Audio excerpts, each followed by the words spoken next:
सच को आप कितने भी गड्ढे के अंदर दबा नहीं सकते।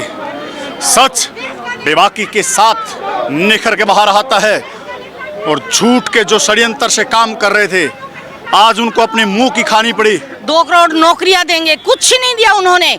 बस सिर्फ एक देश में जो भ्रष्टाचार करप्शन जो फैलाया है, बेरोजगारी जो फैलाई है, बस यही किया है। ये सब ड्रामेबाजी है, ये झूठ बोलते हैं। ये कुछ ना कुछ कोई भी पैतरा अपना सकते हैं, ये कुछ भी कह सकते हैं। इनको सिर्फ ये है कि सत्ता चाहिए। हमारे राहुल गांधी शेर है, शेर। कोई बीजेपी का ये कोई काम है? वो सिर्फ अपनी सत्ता बचाने के लिए कुछ ना कुछ ड्रामेबाजी करते रहते हैं और वो बौखला गए हैं।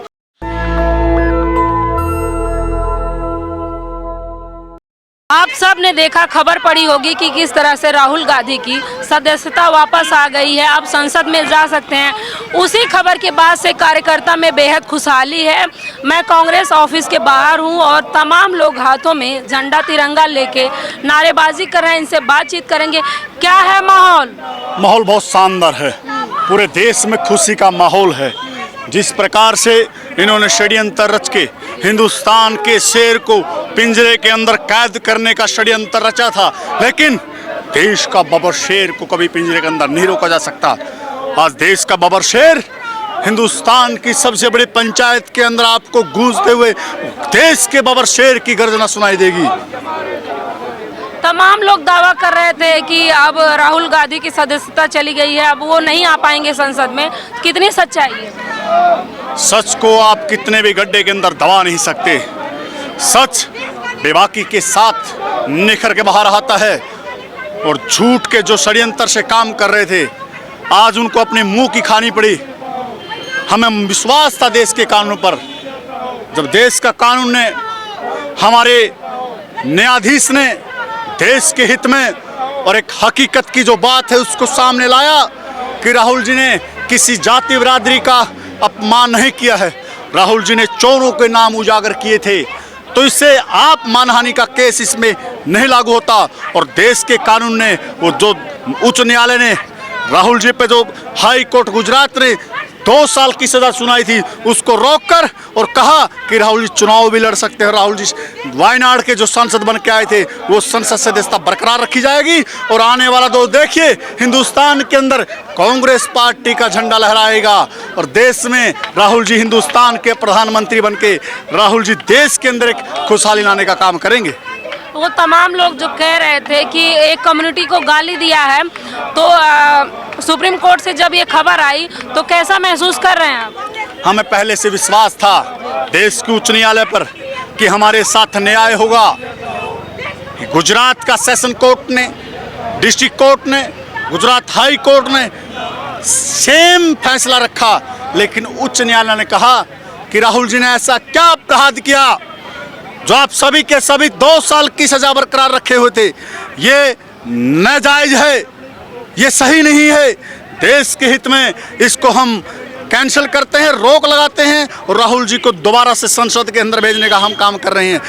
जब राहुल जी आज घर संसद के अंदर जाएंगे तो पूरे हिंदुस्तान में खुशी का माहौल है। उनको मालूम है कि संसद के अंदर अगर कोई आपकी आवाज़ को उठाने का काम करता है तो राहुल जी करते हैं, चाहे वो किसान हो, कर्मचारी हो, बेरोजगारी हो, दलित भाई हो, कमजोर वर्ग हो, माइनॉरिटी डिपार्टमेंट हो, हर किसी की आवाज़ को बुलंद करने का काम करते तो राहुल जी करते हैं। आज पूरे देश का माहौल खुशी में हो गया है और देश की कांग्रेस पार्टी के कार्यकर्ता, राहुल जी के सिपाही आज राहुल जी के आवाज पर अपनी खुशी जाहिर कर रहे हैं, जिसमें हम भी उनके छोटे से सिपाही हैं। हम भी अपना झंडा देश के तिरंगे के साथ अपने काम को जारी रखे हुए हैं। तो क्या कहना चाहेंगे उन तमाम लोगों से जो राहुल गांधी के सदस्यता पे छाती पीट रहे हैं? वो उन्होंने आखिरी दम तक राहुल जी के सदस्यता को रोकने का काम किया। किसी तरीके से राहुल जी संसद के अंदर ना आ सके। जो चोरों के नाम उजागर करते हैं संसद के अंदर, राहुल जी पर सवाल, राहुल जी किसी के ऊपर सवाल खड़ा करते हैं तो मोदी के ऊपर कोई राहुल जी करते हैं। ऐसा नेता की हिंदुस्तान को जरूरत है, ऐसे नेता की संसद को जरूरत है और ऐसे नेता जब संसद के अंदर आज गरजेंगे, अपनी आवाज को बुलंद करेंगे तो बबर शेर की गर्जना आपको नजर आएगी। देश एक बार फिर से एक आशा के साथ खड़ा हो रहा है और 2024 का चुनाव कांग्रेस पार्टी के तहत हिंदुस्तान में इंडिया जीतेगा।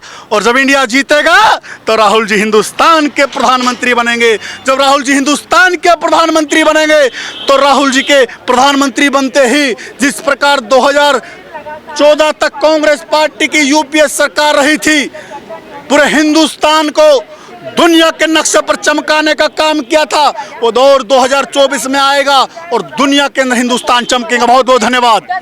महिलाएं हैं, उनसे बातचीत करेंगे। लगातार नारेबाजी कर रही थी, क्या लग रहा है मैम, जब सदस्यता आई आपको कैसा महसूस हुआ? हमें बड़ा खुशी हुई और ये पूरे देश में खुशी का माहौल है। कश्मीर, कन्याकुमारी, कहाँ से लोग, मध्य प्रदेश, हर स्टेट से लोग यहाँ तक आ चुके हैं। और ये जो सच्चाई की हमेशा जीत होती है, सत्य कभी छुप नहीं सकता। जो बीजेपी ने जो ड्रामेबाजी की, जो प्रोपेगेंडा अपनाया, वो ज़्यादा दिन नहीं चला। वो तो सिर्फ गिने चुने अंबानी, अडानी, उन्हीं का करना है। और जैसे बेरोजगार लोग हैं, मजदूर लोग हैं, किसान हैं, महिलाएं हैं, इतना परेशान हैं। और जितनी भी कह रहे हैं कि हम 2 करोड़ नौकरियां देंगे, कुछ नहीं दिया उन्होंने। बस सिर्फ एक देश में जो भ्रष्टाचार, करप्शन जो फैलाया है, बेरोजगारी जो फैलाई है, बस यही किया है। और हम चाहेंगे कि राहुल जी 2024 में देश के प्रधानमंत्री बनकर आएंगे और तब भी देश का कुछ उद्धार हो सकता है। इन्होंने तो देश का बेड़ा गर्क कर दिया। तो बस इनकी तो ड्रामेबाजी है। वो कहते हैं ओबीसी का अपमान किया, ये किया, वो किया। मैं खुद सुषमा यादव ओबीसी में आती हूँ। राहुल जी ने ओबीसी को जितना सम्मान दिया आज तक किसी ने दिया ही नहीं है। तो ये सब इनकी ड्रामेबाजी है। वो बौखला गए हैं कि जो राहुल जी ने 4000 किलोमीटर की जो यात्रा की थी और छोटे छोटे लोग, अनाथ है, पढ़े लिखे हैं, गरीब है, मजदूर है, सबसे उन्होंने मुलाकात की, सबसे मिले। और उनके जो बीजेपी ने जो करामात की हुई थी, जो बुरा हाल है, उन्होंने रो रो कर सुनाया। महिलाएं बेचारी इतनी परेशान हैं कि पूछो मत। तो ये बौखलाए हुए हैं। और 2024 में हमारे राहुल गांधी जी देश के प्रधानमंत्री। सत्ता पक्ष ने कहा कि राहुल गांधी ने गाली दिया एक कम्युनिटी को। ये सब ड्रामेबाजी है, ये झूठ बोलते हैं। ये कुछ ना कुछ, कोई भी पैतरा अपना सकते हैं, ये कुछ भी कह सकते हैं। इनको सिर्फ ये है कि सत्ता चाहिए, सत्ता के लिए लालच में ये झूठ बोलते रहते हैं इनका। और राहुल जी इतने स्पष्ट, और गरीबों के, मजदूरों के, किसानों के, महिलाओं के जो राहुल जी जितना ध्यान रखते हैं, जितना सबसे सुनते हैं। और जब राहुल जी 2024 में प्रधानमंत्री बन के आएंगे तो जो पहले अब ये जो बुरा हाल हो रखा है वो सारा सब ठीक हो जाएगा। क्या उसी बेबाकी से अब दोबारा राहुल गांधी संसद में बोल पाएंगे? क्यों नहीं बोलेंगे, बोलेंगे। हमारे राहुल गांधी शेर है, शेर। और वो इतना स्पष्ट बोलते हैं। प्रधानमंत्री जी शेर है। कौन कहता है? वो कहने दो ना, वो तो कुछ ना कुछ वही बात है कि वो अपना बोलेंगे। लेकिन हम कहते हैं राहुल जी हमारे शेर हैं और बिल्कुल जो स्पष्ट, जो सच्चाई है वो बोलते हैं। गरीबों के लिए बोलते हैं, गरीबों की आवाज़ है, मजदूरों की आवाज़ है, महिलाओं की आवाज़ है। अब देखो यूपी में कहाँ का कितने रेप हुए, कितना परेशानियाँ आई हैं। और कितना बेचारे जो आज तो प्राइवेट सेक्टर में भी कोई जॉब नहीं रही, बेचारे इतने किसान मजदूर जितने हैं वो सुसाइड करने लग रहे हैं। तो ये कोई बीजेपी का ये कोई काम है? वो सिर्फ अपनी सत्ता बचाने के लिए कुछ ना कुछ ड्रामेबाजी करते रहते हैं। और वो बौखला गए हैं कि राहुल जी बहुत ही मजबूत इंसान हैं और देश के प्रधानमंत्री 2024 में बनेंगे, तो इसलिए वो बौखलाए हुए हैं। आप देख सकते हैं, मैं कांग्रेस कार्यालय पे हूँ और कार्यकर्ता में बेहद ही खुशी का माहौल है। लगातार झंडे तिरंगे के साथ ये लोग प्रदर्शन, यहाँ पे खुशी का माहौल है, मना रहे हैं, खुशियाँ, मिठाई बांट रहे हैं। आपने खबर देखा होगा कि जैसे ही उन्होंने कहा कि मोदी चोर हैं तो उनके ऊपर मानहानि का केस लग गया था, वो सुप्रीम कोर्ट से अभी हट चुका है। अब राहुल गांधी जी सदस्यता ले सकते हैं, अब पार्लियामेंट के मेंबर बन चुके हैं। इस खबर पे आपकी क्या राय है हमें कमेंट बॉक्स में जरूर बताएं। कैमरा पर्सन आशीष के साथ मैं प्रियंका, नेशनल दस्तक की आपसे गुजारिश है कि अगर इसको बचाना चाहते हैं तो नेशनल दस्तक को सब्सक्राइब करने के लिए रेड कलर के सब्सक्राइब बटन को दबाएं, फिर बेल आइकन की घंटी दबाएं। नेशनल दस्तक को बचाने के लिए बहुत जरूरी है कि हर खबर को शेयर करें, लाइक करें, कमेंट जरूर करें।